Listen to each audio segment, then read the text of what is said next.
Ну давай, рассказывай. Привет! Вы на канале Домашние решения. С вами Игорь и Ольга. И сегодня у нас новый формат видео. Мы едем смотреть дом на продажу по просьбе наших хороших знакомых из России, которые нашли этот дом в интернете и хотели бы его купить. Естественно, что прилетать каждый раз, чтобы просто посмотреть, это долго и дорого. Поэтому сегодня мы их глаза на месте. И наша задача не просто восхищаться видами, а трезво оценить, соответствует ли дом объявлению, какие у него реальные плюсы и минусы. И самое главное, сколько денег придется вложить, чтобы в нем можно было жить комфортно, а не просто числиться собственниками. Сколько у нас стоит дом? Ну, по объявлению стоимость дома 60 тысяч евро. Вот стоит ли он своих 60 тысяч евро? Это мы сейчас посмотрим. И постараемся донести до вас, сколько придется вложить после покупки в ремонт и инфраструктуру. Итак, мы будем обращать внимание на состояние крыши, фундамента, отопление, электрику, воду и канализацию и возможные скрытые расходы. И все вам покажем. Итак, поехали проверять. Начнем с локации. Дом находится в Западной Сербии, примерно в 130 километрах от Белграда. Рядом курортный городок Баня-Ковеляча, и он граничит с Боснией. От Белграда едем по скоростной трассе. Дорога занимает около 1,5 часа. Именно локация и явилась основным критерием выбора. Она сама по себе интересная. Дом расположен на горе, на высоте около 400 метров, подъем по асфальтированной дороге. Дорога асфальтированная, но такая узкая. Две машины еле разъезжаются, приходится к отбойнику вплотную прижиматься. А налево посмотреть, прям как по серпантину, там в районе Сочи или Лазаревского едешь. Пока едем, расскажу метод визуальной оценки дома по черепице. Первое, на что вот прям визуально стоит обратить внимание при подъезде к дому, это черепица. Если черепица почерневшая от времени, такого земляного бурого цвета, ей гарантированно больше 50 лет, и в 90% необходима замена как черепицы, так и деревянных конструкций. А вот когда черепица оранжевого цвета, то значит хозяева крышу перекрывали, такой черепицы не более 20 лет. Почему важно состояние черепицы? Потому что это напрямую связано с состоянием стропильной системы и обрешетки. Сразу видно, менялось ли дерево под черепицей или нет. В Сербии древесина дорогая. Замена крыши – это не только замена дерева. При демонтаже старая черепица почти всегда частично разбивается, или она уже сама потрескавшаяся от времени. Вы снимаете старую, но купить ее невозможно, потому что ее давно уже не производят. Здесь можно только попросить соседей, которые раньше перекрывали крышу и у которых, может быть, осталась вот такая старая черепица. Приехали. Подъем по времени от подножия до дома занял примерно 10 минут. Смотрите, черепица у этого дома хорошего цвета. Это значит, что ей не старше, не больше 20 лет. И это большой плюс. Ну что, поехали. Смотрим дом.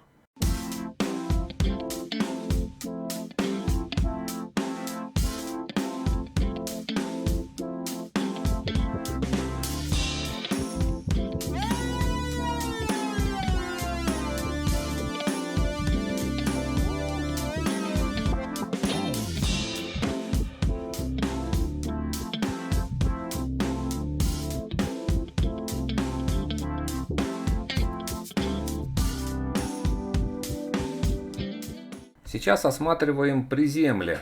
Это так называемый нижний уровень. Здесь гараж, котельня и кладовое помещение. Высота потолка 2 метра 20 сантиметров. В гараже есть емкость для воды на 5 кубов.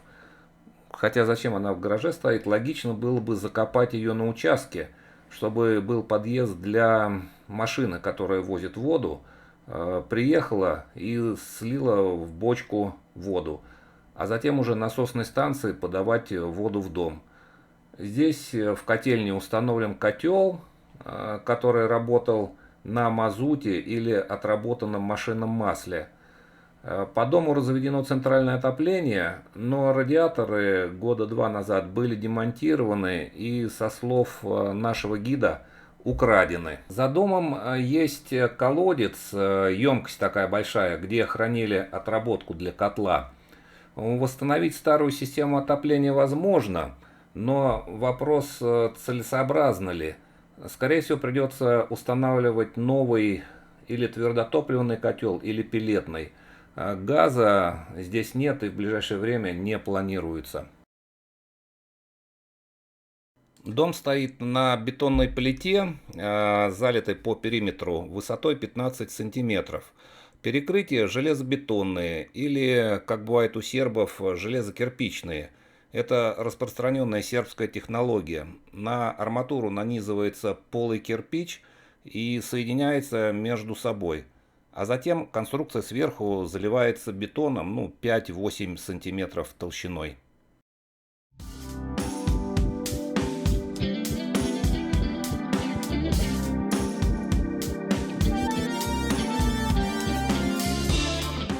Стены дома не утеплены, толщина 15 сантиметров.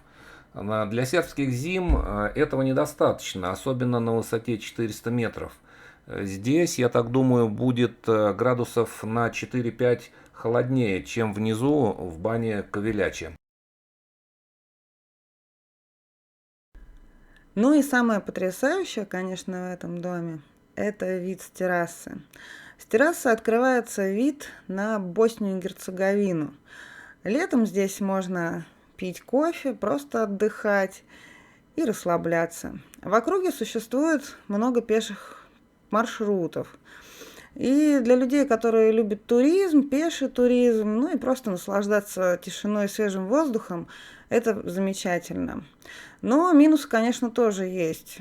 Из минусов это отсутствие инфраструктуры в пешей доступности. То есть ближайшие магазины, поликлиники минимум 4 километра. Вниз до бани Ковелячи 4 километра.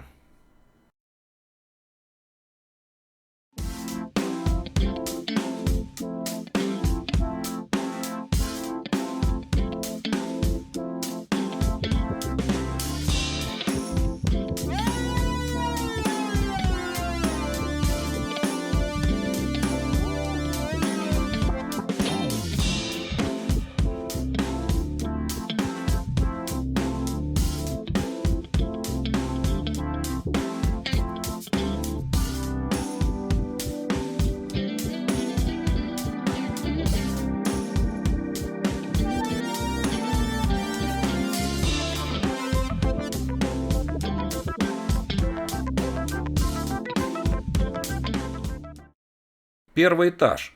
Здесь у нас две спальни, два санузла, один с ванной, второй просто с душевой кабиной, но унитазы есть и там, и там. Гостиная и небольшая кухня. Высота потолков 2 метра 60 сантиметров. Жалко, паркет рассохся, наверное, потребует ремонта, или замены на ламинат, кто как захочет. В стенах видимых трещин нет. Вываленных углов, как бывает в старых сербских домах, тоже не наблюдаю.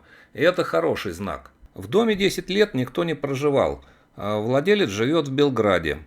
Ранее, года 3, наверное, назад, в доме была природная вода из горного источника. Где-то выше по склону горы располагается емкость, которая наполняется водой и обеспечивала 5 домов, в том числе и вот этот.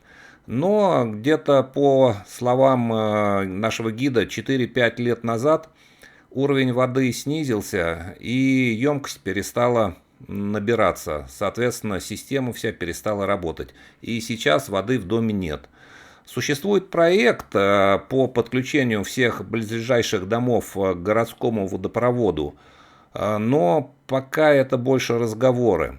На данный момент нужно закладывать расходы на привоз воды. По моим предположениям, это в районе 20 евро за куб. Когда-то здесь работала система поддержания температуры в помещении. Скорее всего, она как-то была связана с котлом. ну, по радиочастоте, наверное, и задавала температуру горелки в котле. Окна здесь деревянные, но достаточно современные, с однокамерным стеклопакетом. Главный минус здесь – это старая конструкция рольставней. Над самим окном расположен полый короб, в который скручиваются рольставни. И фактически в этом месте отсутствует стена. И это потенциальная зона промерзания и появления плесени зимой. Есть возможность подключения интернета через ADSL-модем по телефонной линии. Скорость будет очень невысокая. Или же рассмотреть мобильный интернет, который работает здесь стабильно и вообще на высокой скорости. Старые пробки в щитке заменены на автоматические предохранители. Для сербских домов это скорее редкость и плюс. Везде стоят старые такие пробки с жучками. В подкровле или мансарду ведет крутая лестница. Большим плюсом здесь является то, что лестница имеет поручни. Большинство сербских домов лишены такого атрибута. Кстати, по-сербски поручень будет рукохват. Вот так все просто и понятно. Пейзажи, конечно, потрясают. Все-таки горная местность значительно отличается от равнины в лучшую сторону. Обратите внимание, рядом нет соседей, где содержат свиней или овец. Это огромный плюс, не будет постоянного запаха. Крыша снаружи подшита вагонкой, это плюс, потому что ветер не будет задувать под черепицу и не сорвет ее при больших порывах.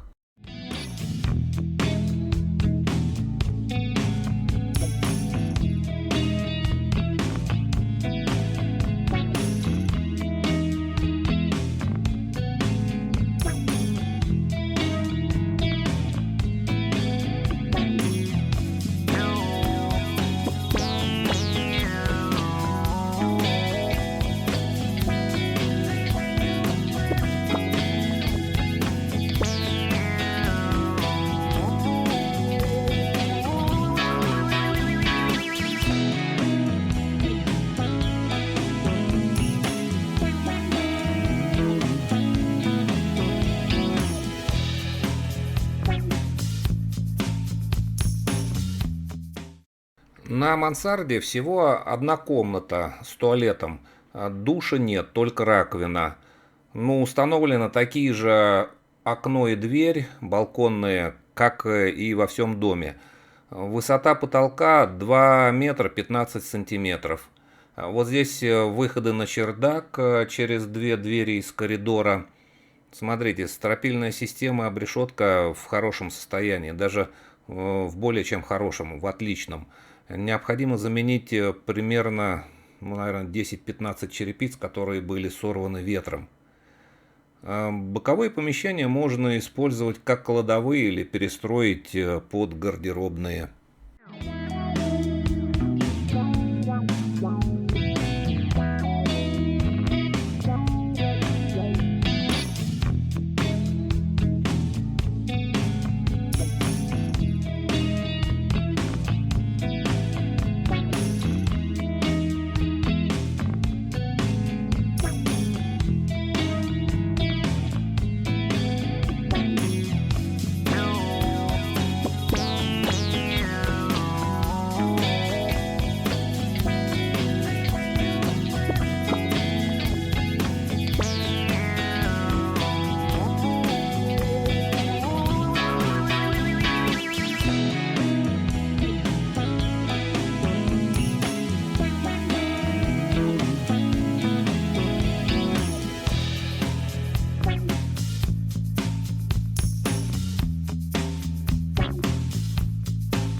В одном из чердачных помещений расположен бак для нагрева воды.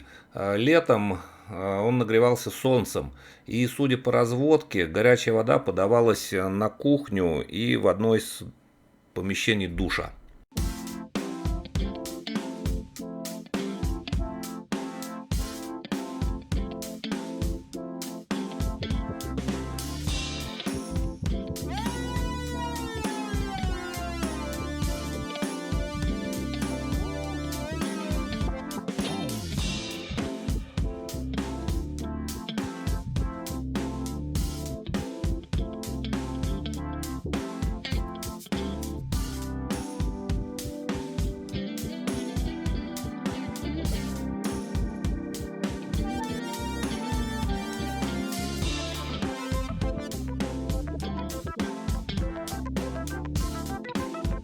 Вот стою сейчас на канализации.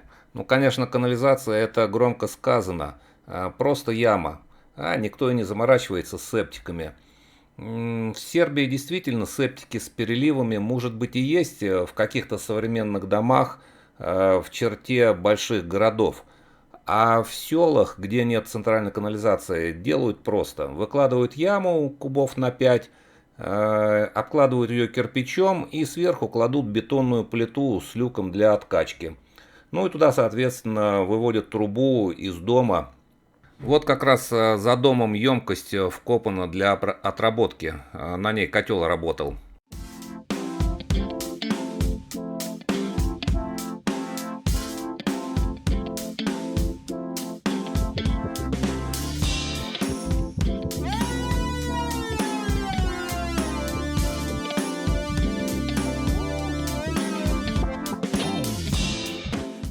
Счетчик на столбе трехфазный, то есть подключено 380 вольт. На каждую фазу свой предохранитель. Ноль в Сербии не разрывают, только на фазу ставят.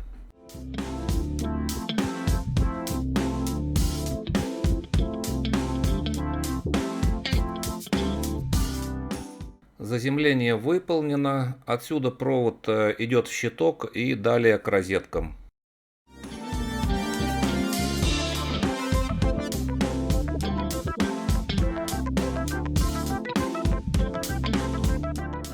Ревизия канализационных труб. Сюда сходятся все трубы, которые выходят из дома, и потом одна идет в яму.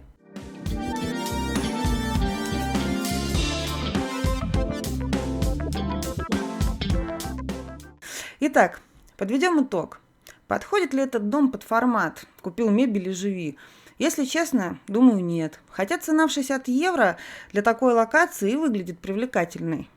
С одной стороны, дом, конечно, стоит своих денег по конструкции. Хорошее перекрытие, крыша, кирпичные стены. Но с другой стороны, отсутствие воды и система отопления, которую придется делать практически заново. Если вы готовы вкладываться и заниматься, вариант, конечно, интересный. Но если ищете «заехал и живешь», точно не тот случай. И есть один важный момент. Земля сельхозназначения. То есть иностранец напрямую купить такую землю не может.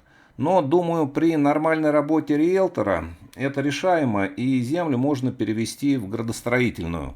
Под видео я оставлю минимальный список расходов, которые потребуются для первоначального ремонта, чтобы в доме можно было хотя бы перезимовать. Цены средние по Сербии на 26 год. И еще хочу напомнить, мы не являемся риэлторами и мы не продаем дома. Но мы постарались сделать честный обзор, так как если вы покупали этот дом лично для себя. Если он вам понравился, подписывайтесь и ставьте лайки, будут и еще обзоры. И мы даже можем сделать специально обзор для вас. А если мы что-то упустили, обязательно пишите в комментарии, и мы это учтем в дальнейшем. Спасибо, что досмотрели до конца. Пока-пока. Пока.